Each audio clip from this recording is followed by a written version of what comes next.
बिस्मिल्लाहिर्रहमानिर्रहीम। इक़रा बिस्मि रब्बिकल्लज़ी ख़लक़ ख़लक़ल इंसान मिन अलक़ इक़रा व रब्बुकुल अकरम।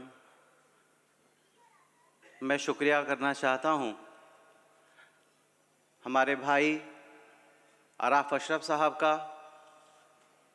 मैं उन्हें मुबारकबाद भी पेश करना चाहता हूँ जो कुतुबुल मशाइख़ एजुकेशनल ट्रस्ट वो चला रहे हैं।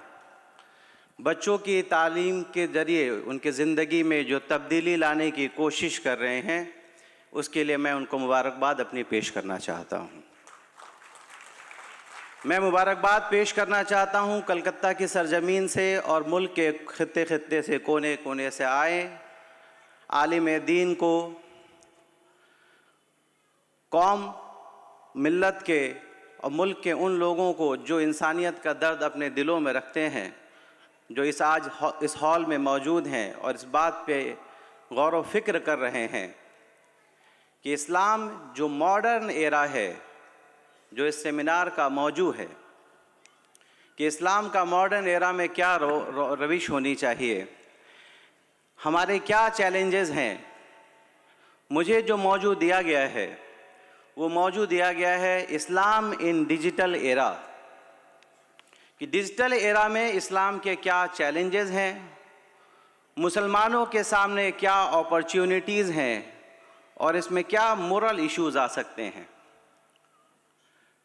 मैं इस बात को सबसे पहले आपके सामने रखना चाहता हूं और मैं आपको ये बताना चाहता हूं कि जो कुरान की पहली आयत और पहला लफ्ज़ जो जिसका नज़ूल हुआ, उससे जो तब्दीली मेरे ज़िंदगी में आई, मेरे वालिद मोहतरम सिवान के किसी कस्बे में एक आटा चक्की चलाते थे।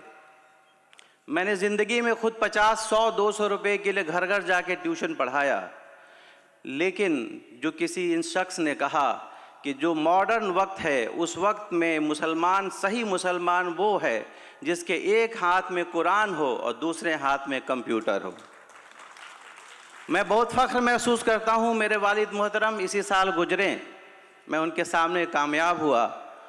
मैं ये कोशिश कर रहा हूँ और मैं मुबारकबाद देना चाहता हूँ अपने उन साथियों को जिन्होंने इस सेमिनार को ऑर्गेनाइज़ किया। लेकिन ये लम्हा फ़िक्रिया भी है। मैं ये भी देख रहा हूँ कि ये जो डाइस हमारे सामने सजी हुई है, इस डाइस में हमारी कोई बहन, कोई माँ मौजूद नहीं है।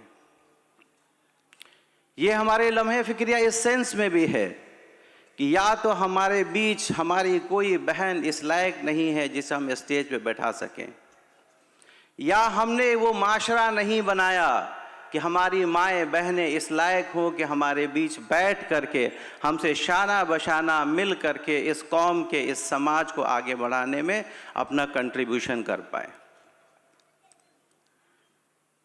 मैंने जो कुरान की पहली आयत का इक़रा बिस्मि रब्बिकल्लज़ी ख़लक़ जो पढ़ा,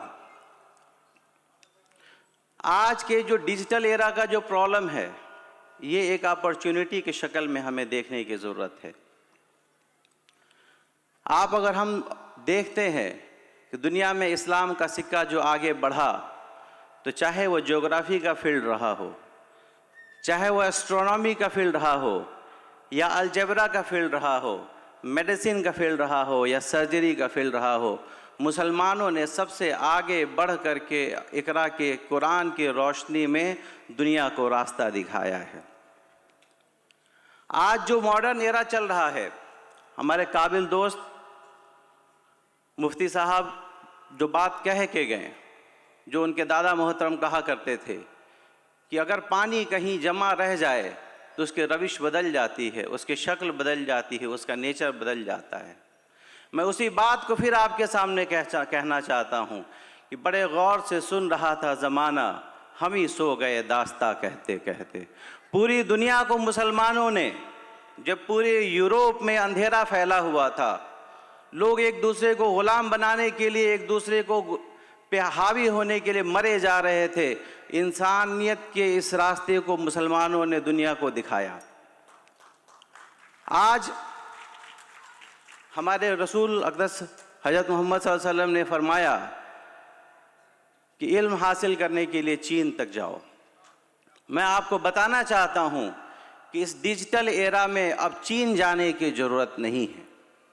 ये हमारे लिए एक बहुत बड़े मौके की शक्ल में है कि आप और हम अपने मोबाइल से, अपने लैपटॉप से, अपने घर के अंदर बैठे हुए चीन के इल्म को हासिल कर सकते हैं और अपने दावत को भी चीन में बैठे हुए लोगों तक पहुंचा सकते हैं।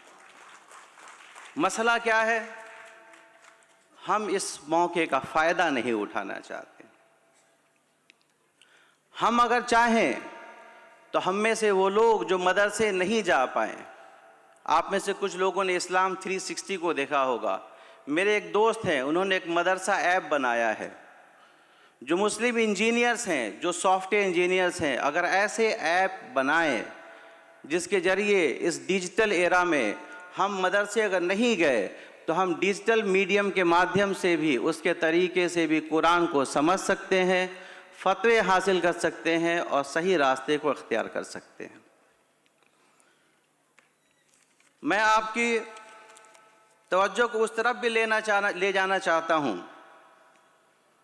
कि जहाँ हम डिजिटल ज़माने में ऑनलाइन लर्निंग कर सकते हैं।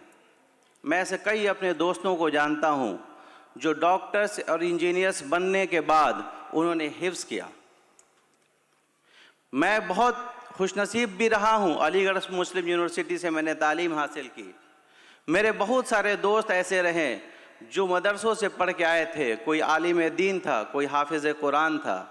उन्होंने फिर डॉक्टरी इंजीनियरिंग की पढ़ाई की और अपने फील्ड में कामयाब हुए और पूरे इस्लाम का उन्होंने नाम रोशन किया। मैं आपको ये बताना चाहता हूँ कि अपॉर्चुनिटी के शक्ल में इस डिजिटल एरा में हम लोग ऑनलाइन एक्टिविटीज़ जो हो रही हैं लीगल एड की शक्ल में, मैं आज ही इंडियन एक्सप्रेस के न्यूज़ को देख रहा था। किसी शख्स ने आसाम के एक गांव में लगभग 60 लोगों का नाम इस बात पे कंप्लेन SIR में डाल दिया कि ये लोग या तो मर चुके हैं या इस शहर से जा चुके हैं। आप सोचिए कि हमारे हुकूक को किस तरह मनहदम करने की कोशिश की जा रही है। डिजिटल एरा का ये पावर है कि अगर हम सब मुसलमान जो टेकीज़ हैं, जो सॉफ्टवेयर के एक्सपर्ट्स हैं, लीगल एक्सपर्ट्स हैं, अगर हम ऑनलाइन एक साथ जमा हो करके ऐसी कोशिश कर पाएँ, अपने कौम से, अपने समाज से ऐसे लोगों को जमा कर पाएँ जो इस्लाम के मैसेज को डिजिटल मीडिया के द्वारा पूरी दुनिया में फैला सकें। लेकिन मैं इस बात के साथ साथ इस बात की तरफ भी आपकी तस्दीक कराना चाहता हूँ कि ये जो ऑन स्लॉट है, जो डिजिटल ज़माना है, जो मॉडर्न एजेस हैं, ये सिर्फ मौके के साथ हमारे लिए परेशानियाँ भी लेकर आई हैं। बहुत सारे हम देखेंगे कि हमारे बीच फॉल्स प्रोपेगेंडा किया जा रहा है। हमारे बड़े भाई प्रोफेसर फरियाद साहब ने इस बात को आपके सामने तस्दीक किया और उन्होंने कहा कि अगर मुसलमान मीडिया के फील्ड में नहीं होंगे तो फॉल्स प्रोपेगेंडा का सामना कौन करेगा। उन्होंने कुछ एग्जाम्पल दिए अलग अलग जॉब्स में जो मुसलमानों का रिप्रेजेंटेशन है।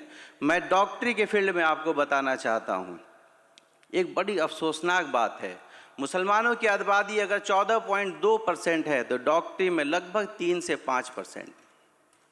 इसके साथ एक और तफ्तीशनाक बात है, वो ये है कि हमारी आबादी अगर 14% है लेकिन जेलों में हमारी आबादी 35% से ज़्यादा है। अब इसके दो सूरत हाल है, या तो हमारे लोग क्राइम में शामिल हैं या उनको जानबूझ करके फंसाया जा रहा है। हमारे लोगों पे जो इल्ज़ामात लगाए जा रहे हैं, शरजील इमाम का किस्सा सबके सामने मौजूद है। जो दंगे हुए, बहुत अफसोसनाक बात है, इस मुल्क के खूबसूरत चेहरे पे बदनुमा दाग है। लेकिन जो फैसले किए जा रहे हैं, ऐसा कैसे होगा साहब? आपके लिए अलग फैसला, हमारे लिए अलग फैसला।